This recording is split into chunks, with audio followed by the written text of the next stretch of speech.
Pagiging PWD ay hindi kawalan. At kahit iba ang aking braso, pareho pa rin ang tibok ng puso. Handang maglingkod, magmahal at magtagumpay.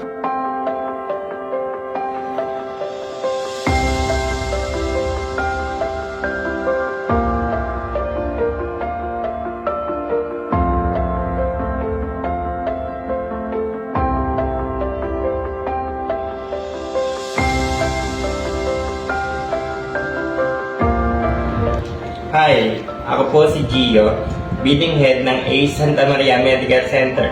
Isa rin po akong PWD. Pagkakaroon ko ng kapansanan ay hindi naging hadlang upang makamit ang aking mga pangarap. Sa halip, ito ang nagturo sa akin ng tiyaga, tapang at malasakit. Maaring may mga taong hindi agad makakita ng kakayanan ng isang katulad ko. Pero dito sa ACE Santa Maria, nakita nila ang aking potensyal at binigyan ako ng tiwala at pagkakataon para umunlad. Araw-araw, pinipili kong maging inspirasyon hindi lang para sa mga kapwa PWD, kundi para sa lahat ng patuloy na lumaban sa buhay. Ang pagiging PWD ay hindi kawalan. Ito ay patunay na kahit may limitasyon, may lakas, kahit may pagsubok, may pag-asa. At kahit iba ang aking braso, pareho pa rin ang tibok ng puso. Handang maglingkod, magmahal at magtagumpay. Happy National Disability Prevention and Rehabilitation Week!